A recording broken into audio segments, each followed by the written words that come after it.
वाक्चातुर्यवेगं जितेन्द्रियं बुद्धिमत्तां वरिष्ठं वातात्मजं वानरयूथमुख्यं श्रीरामदूतं शरणं प्रपद्ये. अर्थात जो मना इतका आणि वाऱ्यासारखा वेगवान आहे आणि त्याच्या उत्कृष्ट बुद्धिमत्तेसाठी सन्मानित आहे, जो वाऱ्याचा पुत्र आहे आणि वानरांमध्ये प्रमुख आहे, अशा श्रीरामाच्या त्या दूताला मी शरण जाते.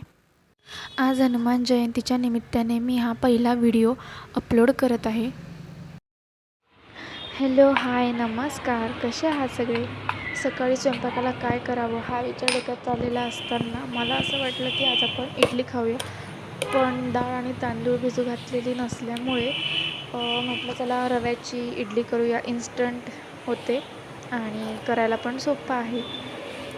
मग मी बॅटर वगैरे भिजवून इडल्या करायला घेतलं आणि तेवढ्यात माझं फ्लिपकार्टवरनं एक पार्सल ऑर्डर केलेलं होतं ते रिसीव झालं.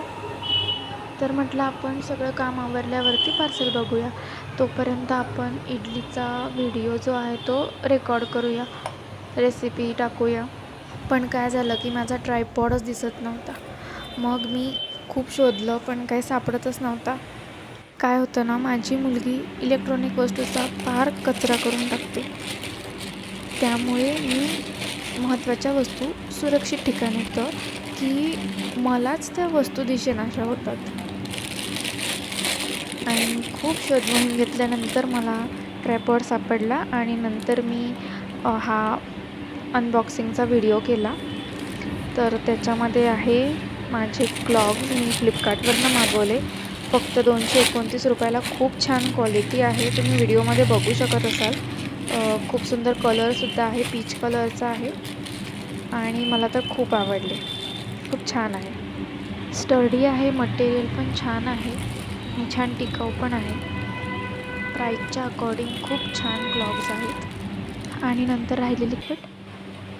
त्यानंतर खूप भूक लागल्यामुळे लगेचच जेवायला बसलो. इडली सांबार आणि कांदा कैरी जेवण केलं आणि नेहमीप्रमाणे जेवताना कस्टमर आले त्यामुळे बाहेर जाऊन दुकान उघडावं लागलं. बाहेर ऊन खूप होतं आणि उन्हामध्ये हनुमान जयंतीच्या भंडाऱ्यासाठी अशी छान तयारी केलेली होती.